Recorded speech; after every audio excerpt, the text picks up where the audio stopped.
This week we will be talking about the central nervous system. So last week we did the peripheral nervous system, this week is the central nervous system. So we'll be talking about the brain and the spinal cord and cranial nerves that come off of the brain.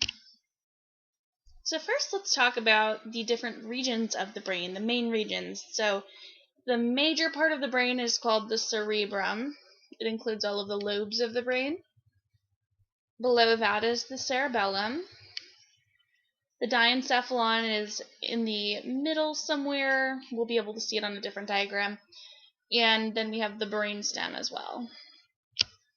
The brainstem connects the rest of the brain to the spinal cord. So cerebrum, let's talk about that first. So the cerebrum, like I said, is this part of the brain. We still see cerebellum and brainstem on this picture as well. So it's the largest portion of the adult brain. It functions in thought processing, intellect, memory, language, and it also has all of our processing centers for all of our senses. The hemispheres, we have left and right hemispheres of the brain, split by a corpus callosum down the center.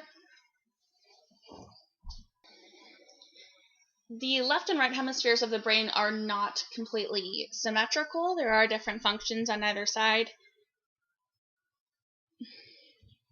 We have a lot of folds in our brain. Those are gyri. The spaces between the folds are sulci. It would be gyrus if it were singular, sulcus if it were singular. There are also some larger sulci, some larger divisions of these folds, and those are called fissures. The cerebellum is the second largest part of the brain. It's in charge of coordinating your voluntary movements. The diencephalon is deeper. So this is a sagittal cut of the brain. You can see here in the middle we have the thalamus and the hypothalamus and a couple of our endocrine glands that are found in the brain. So the diencephalon is the thalamus and the hypothalamus. The thalamus does the relay and processing of sensory information. And the hypothalamus is the floor of the diencephalon. It has so many functions, especially thirst and satiety and your sex drive. All of those are part of your hypothalamic functions. And we'll talk about those in a little while. We also have the pineal gland, one of our endocrine glands of the brain, and the pituitary gland, which is connected to the hypothalamus via an infundibulum, which is just another word for a stalk. The brainstem has three main parts: the midbrain, the pons, and the medulla. The midbrain processes visual and auditory information and reflexes according to that information. The pons contains a lot of tracts. If you remember, those are collections of axons. And then the medulla oblongata has major centers for some autonomic functions like your heart rate, blood pressure, respiratory rate, and digestion.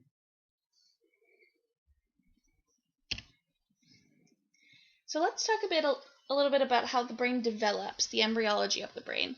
It begins as a single neural tube, and then three primary brain vesicles form at the rostral portion of the neural tube. And those are called the prosencephalon, the mesencephalon, and the rhombencephalon. The prosencephalon and rhombencephalon then go on to become secondary brain vesicles. The prosencephalon then differentiates into the telencephalon and diencephalon, and the rhombencephalon forms the metencephalon and myelencephalon. So you can see those here.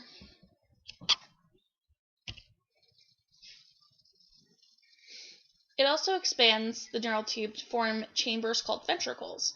So we have 4 ventricles, 2 lateral ventricles, and a third and fourth ventricle. They're connected through a couple of different pathways, the interventricular foramen and the cerebral aqueduct. Between the lateral ventricles is the septum pellucidum, and these are lined with ependymal cells, which are going to secrete CSF, or cerebrospinal fluid. Cerebrospinal fluid will act as a cushion to the brain and absorb some impact. There are some other ways that the brain is protected, and those are with cranial meninges. So remember that the spinal meninges are continuous with the cranial meninges. So we have a dura mater, arachnoid mater, and pia mater, just like we do in the spine. Again, these are listed in most superficial to deepest. The dura mater itself consists of a periosteal cranial dura and a meningeal cranial dura, so one is attached directly to the periosteum of the skull. There are dural venous sinuses, which are collecting veins within dural folds, and the three largest dural folds are the falx cerebri, the tentorium cerebelli, and the falx cerebelli. The falx cerebri consists of a superior sagittal sinus and an inferior sagittal sinus, so those are again collecting veins within dural folds. The tentorium cerebelli is going to protect the cerebellum and separate it from the cerebrum. There's a transverse sinus, which is a peridural venous sinus that drains blood from the back of the head. And then the falx cerebelli is going to separate cerebellar hemispheres. There's a space beneath the dura mater called the subdural space, but that's just a potential space, so it's not always there. It's only there if you are injured or you have some disease process happening. Fluid can accumulate there and cause a subdural hematoma or an increased pressure within the brain, which is not good. Deep to that is the arachnoid mater. It resembles a spider web, which is why it's called the arachnoid mater. It does not follow the brain's gyri. The subarachnoid space lies beneath the arachnoid mater and between that and the pia mater. The pia mater sticks close to the surface of the brain and it's anchored by astrocytes. The pia mater also accompanies cerebral vessels. So remember we talked about cerebrospinal fluid in the ventricles. It completely surrounds and bathes the surfaces of the central nervous system. It helps to support the brain, cushion delicate surfaces, and transport nutrients, chemical messengers, and waste. Choroid plexus within ventricles helps to produce CSF, and ependymal cells can also help to circulate it. Changes in central nervous system function can alter the composition of the CSF in the blood plasma. When a spinal tap or lumbar puncture is performed, CSF is aspirated and is sent to a pathology lab to see if there's any microorganisms living in it. So if you had meningitis, this would be a way to test for it. Hydrocephalus is an accumulation of CSF, usually in the brain ventricles, causing them to expand. The cranium cradles the brain, but it can cause harm during injury because of how tough it is in comparison to the very soft nature of the brain. So CSF acts as like an airbag. It's a cushion for the brain. It provides shock absorption. It helps to prevent any cranial trauma. There's an extensive network of blood vessels in the brain due to a lack of myoglobin free floating in the blood. There has to be a lot of blood vessels in order to circulate oxygen. So arterial blood enters and provides the brain with blood and oxygen via the internal carotid arteries and vertebral arteries, and venous blood leaves via the internal jugular veins. A cerebrovascular accident is a stroke. It's often abbreviated as CVA, and this can either be ischemic, where there's a loss of blood supply to the brain, or hemorrhagic, where there's too much blood and there's bleeding in the brain.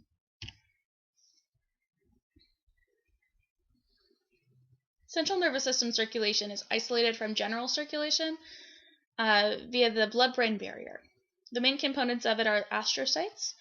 Transport is selective and directional. It's not continuous. At the circumventricular organs, CVOs, like the hypothalamus, there has to be room for them to secrete any endocrine products. So the blood-brain barrier is there to protect the brain from any large molecules that could enter the brain or enter circulation at the brain and damage it. So there are some drugs that cannot pass the blood-brain barrier, so that is taken into consideration when prescriptions are written. So the first part of the brain that we're going to look at in depth is the medulla oblongata, the most distal portion of the brainstem. The central canal of the medulla oblongata opens into the fourth ventricle. There are three different components of the medulla. It has the reflex centers for autonomic and reflex activity, sensory and motor nuclei of the cranial nerves 8, 9, 10, 11, and 12, and there are relay stations along the sensory and motor pathways. For the reflex centers, the reticular formation aids in breathing, blood pressure, thermoregulation, and alertness. The cardiovascular centers keep your heart beating, and respiratory rhythmicity centers help to keep the pace of your breathing. As far as the relay centers along sensory motor pathways, the gracile nucleus and cuneate nucleus, they pass somatic sensory information to the thalamus. And at the decussation of pyramids in the medulla, this is where crossover occurs. So if you've ever heard that one side of your brain controls the opposite side of your body, you're absolutely correct, and it happens at the medulla. So anything above the medulla, the opposite side controls the opposite side of the body. Anything below the medulla, that's not the case. So this happens at the decussation of pyramids. Above that is the pons. There are sensory motor nuclei of cranial nerves 5, 6, 7, and 8. There are nuclei involved with the control of respiration, so it helps to work with the medulla in the sense with its amnestic center and pneumotaxic center. It has nuclei and tracts that process and relay information sent to and from the cerebellum. And there's also ascending, descending, and transverse pontine fibers. Transverse pontine fibers link nuclei of the pons with the cerebellum. In the midbrain, we have a couple of main components. We have the tectum, tegmentum, cerebral peduncles, and the reticular activating system, or RAS. In the tectum, this contains the corpora quadrigemina, which has 2 superior and 2 inferior colliculi. The superior colliculus, its function is to process visual information and also reflexes associated with that visual information. So if you were to see something like a tiger in the wild, you would be able to gear up your muscles to run. With inferior colliculi, they process auditory information and reflexes associated with that. If you heard a tiger in the wild, you'd be able to get your muscles ready to run. With the red nucleus and the tegmentum, its purpose is to give subconscious motor commands. The substantia nigra houses your dopamine and produces it. So if there's a problem with your substantia nigra, you will likely have Parkinson's disease. Cerebral peduncles, they carry voluntary motor commands. And the reticular activating system, or RAS, is responsible for keeping you alert and attentive. So any damage to this will leave you unconscious. So with the cerebellum, the cerebellar cortex can be split into 2 different layers. There's the Purkinje cell layer, and then there's the arbor vitae. The Purkinje cell layer is where you have large branched neuron cell bodies that help to communicate with one another. And then there's the arbor vitae, which is the internal white matter that branches kind of like the tree of life, which is why it's called arbor vitae. The folia are the folds of the cerebellum. They're less prominent than gyri, so they have a different name. The primary fissure of the cerebellum separates the anterior and posterior lobes. And then the cerebellar hemispheres are separated by the vermis. The flocculonodular lobe is beneath all of this. And then there are also superior, middle, and inferior peduncles. The cerebellum is responsible for adjusting postural muscles of the body and programming and fine-tuning movements controlled at conscious and subconscious levels. So ataxia is an abnormal gait pattern, so when you're walking, usually with stumbling and a little clumsiness, and there are multiple different forms of ataxia, but generally it's just unnatural gait pattern. So if you've been drinking a lot, that stumbling that you do when you're drunk is due to ataxia in the cerebellum. That's how you know that the alcohol you've been drinking is affecting your brain. Now to the diencephalon. So we already talked about the thalamus and hypothalamus. We'll talk about them more in depth, and this also includes the epithalamus. We have the pineal gland in the posterior portion, and that makes melatonin, which helps with your circadian rhythm and sleep. We also have the thalamus. It's the final relay point for sensory information ascending to the cerebral cortex. It coordinates activities of the basal nuclei, which we'll talk about in a few minutes, and it's separated by the third ventricle. There are many thalamic nuclei. So the anterior thalamic nucleus is part of the limbic system, so it helps to control your emotions. The medial thalamic nucleus is also part of the limbic system,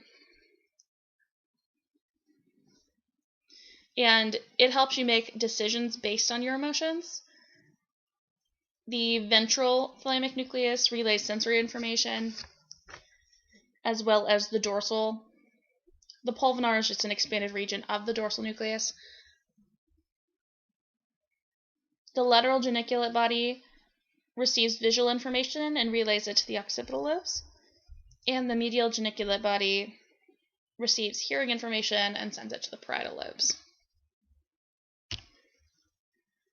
The hypothalamus has the mammillary bodies, which affect your eating reflexes and behaviors. The tuber cinereum is the floor of the hypothalamus. And the hypothalamus itself is stimulated by sensory information from the cerebrum, brainstem, and spinal cord, changes in CSF composition, and chemical stimuli. It has many functions. It, first of all, secretes two hormones which are stored in the posterior pituitary gland. The supraoptic nucleus of the hypothalamus secretes ADH, or antidiuretic hormone, which helps control your fluid levels in your body. And your paraventricular nucleus of your hypothalamus secretes oxytocin, which is your bonding hormone, and it also starts uterine contractions during labor.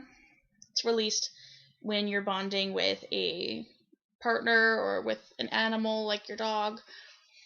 The hypothalamus regulates your body temperature, controls a lot of autonomic functions, coordinates voluntary and autonomic functions, coordinates nervous and endocrine functions, regulates your circadian rhythms, has subconscious control over skeletal muscles, and produces emotional and behavioral drives.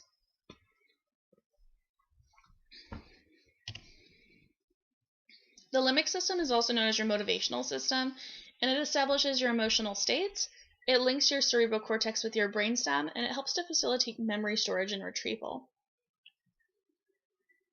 If you've ever seen the movie Inside Out, it's kind of representative of your limbic system. You see a lot of memory storage and retrieval there. You see the emotional states that are acting to help control the brain and the child's activities. The corpus callosum helps to connect cerebral hemispheres. The cingulate gyrus is superior to the corpus callosum, and the dentate and parahippocampal gyri are posterior and inferior to that. The hippocampus helps to store and retrieve memories. The amygdaloid body, or amygdala, is responsible for your fight or flight responses, mainly your fear and anger. Those are the two emotions that it runs by. And the fornix connects the hippocampus with the hypothalamus. The cerebral cortex. So as you can see in the brain, there are a lot of gyri, and they help to increase the surface area of the brain. Otherwise, our brain would be way too big to store in our skulls. So all the folds help to store more information. So you could see in animals or species that are not quite as advanced as humans, sometimes they'll have less folds, sometimes their brains will be smoother. and that's because they don't have to perform as complex tasks as we do. The longitudinal cerebral fissure separates the two hemispheres of the brain, and the cerebrum itself is divided into lobes. You have the frontal lobe of the brain, the parietal lobe, which has a central, a postcentral, and a precentral gyrus. The precentral gyrus is technically in the frontal lobe, but the temporal lobe, the occipital lobe, and deep to the temporal lobe here is the insula. It's another lobe of the brain. Association fibers help to connect areas of the cerebral cortex. Arcuate fibers are short. Longitudinal fasciculi connect other lobes within the same hemisphere. Commissural fibers connect different hemispheres. And projection fibers help to connect the cerebral cortex to other areas of the central nervous system, such as the cerebellum or the brainstem. All of the projection fibers within the cerebrum are known as the internal capsule.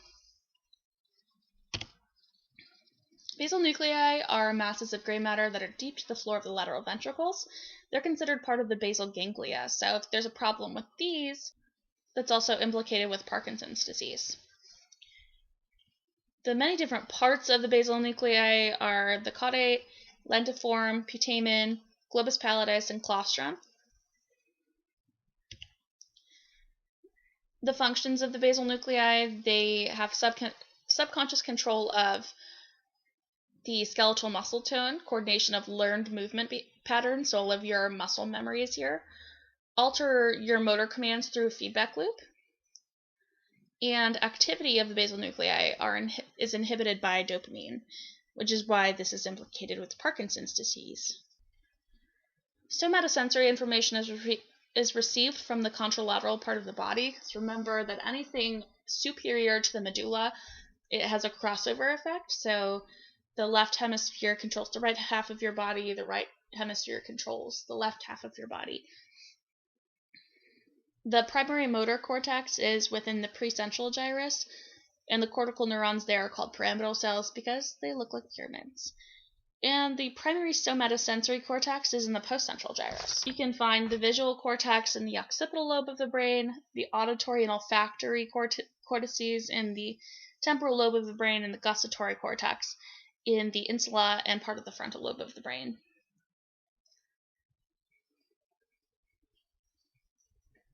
Any association areas with those help to connect sensory and motor areas. Integrative centers direct complex motor activities, and we've already kind of talked about hemispheric lateralization.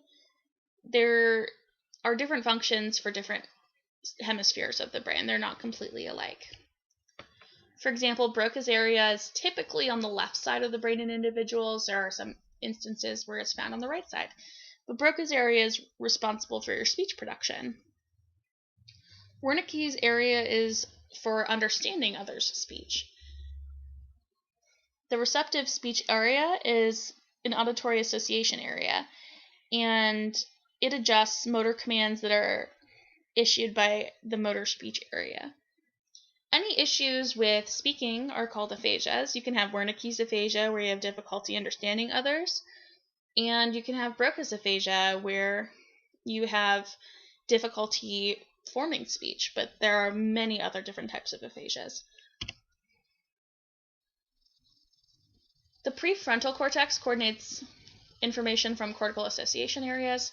It helps with your decision making, and this is not fully developed until age 25. It has a lot of your abstract intellectual functions, being able to put yourself in other shoes. So if you're not yet 25, this can be a good reason why you don't always make the best decisions. Historically, they used to do prefrontal lobotomies on people who had different mental disorders, people who had seizures, but they found out that when they did a prefrontal lobotomy and took out the prefrontal cortex, the individuals were much less friendly, had less tact, and were unable to perform these complex mental functions. An electroencephalogram, or EEG, is a printed recording of brain activity in waves. Alpha waves are found in healthy, awake individuals who are resting with their eyes closed. Beta waves are when somebody is concentrating, they're stressed, or they have psychological tension. Theta waves are in children or intensely frustrated adults. And delta waves can be found they are high amplitude, low frequency waves. They can be found with deep sleep, with infants, or awake adults who have tumors, vascular blockage, or inflammation. So seizures are any disruption in normal brainwave activity, and a seizure disorder itself is called epilepsy. So now we're going to jump into some cranial nerves. You should know the number and name of each nerve, what their function is, and anything else that's special about them. Cranial nerve 1 is the olfactory nerve. Its function is smell. They enter olfactory bulbs, and this is the only cranial nerve that attaches directly to the cerebrum. Oftentimes when there's head trauma, the olfactory bulbs can be sheared off and you can lose your sense of smell. In cranial nerve 2 is the optic nerve. It carries visual information from the sensory ganglia in the eyes, and it converges at the optic chiasm. It continues through the lateral geniculate body in the thalamus as optic tracts. That information is then sent to the occipital lobe for processing so that the brain can decipher what it's actually seeing. So optic nerve helps with vision. Cranial nerve 3 is the oculomotor nerve. It helps with eye movement. It's one of 3 cranial nerves that does this. 3, 4, and 6 control eye movements. But cranial nerve 3 controls 4 out of 6 of the extrinsic eye muscles. The trochlear nerve is cranial nerve 4. Like I said, it also controls eye movements, specifically of the superior oblique muscle. It's the smallest cranial nerve, and injury to it causes difficulty looking down and to the side. Cranial nerve 6 is the abducens nerve, again, eye movements. It innervates specifically the lateral rectus muscle. So injury to this muscle injury to this nerve would result in difficulty looking to the side. Cranial nerve 5 is the trigeminal nerve. Its function is sensory and motor to the face, specifically the muscles of mastication or the muscles that help you chew. It's the largest cranial nerve, and oftentimes you'll get injury to this nerve if you have dental work done that's deep within your jaw, and you could get a condition called tic douloureux, where there's intractable nerve pain in your jaw, and that's due to injury to this nerve. Cranial nerve 7 is the facial nerve. It controls sensation and motor functions of the face, so it helps with providing you with facial expressions and also taste to the anterior 2/3 of the tongue. The sensory nerve bodies here are called geniculate ganglia. Injury to the facial nerve can cause Bell's palsy, which can really resemble a stroke. With a stroke, you'll usually see the half of the bottom half of your face. You will not be able to use those muscles.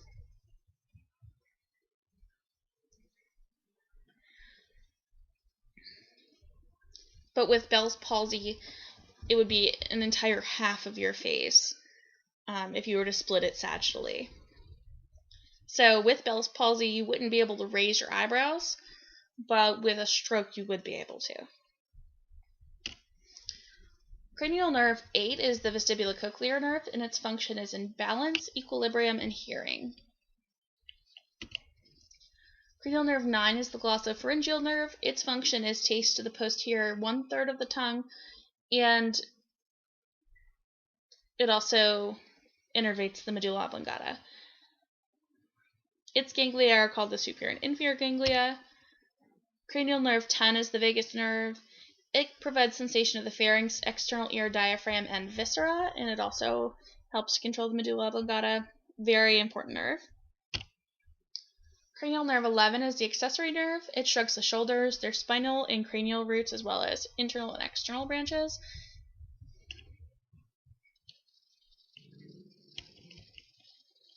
And cranial nerve 12 is the hypoglossal nerve, and it moves the tongue. There are some cranial reflexes, which are automatic responses to stimuli that involve sensory and motor fibers of the cranial nerves. They can be monosynaptic or polysynaptic reflex arcs. Some examples are the corneal reflex. If you were to bring a cotton ball close to the sclera of your eye would blink. If you heard a sudden loud noise behind you, you would turn to look at that noise. That would be an auditory reflex. Oftentimes, when your eyes are checked at the doctors, they do a consensual light reflex to make sure that your pupils are constricting when light passes them.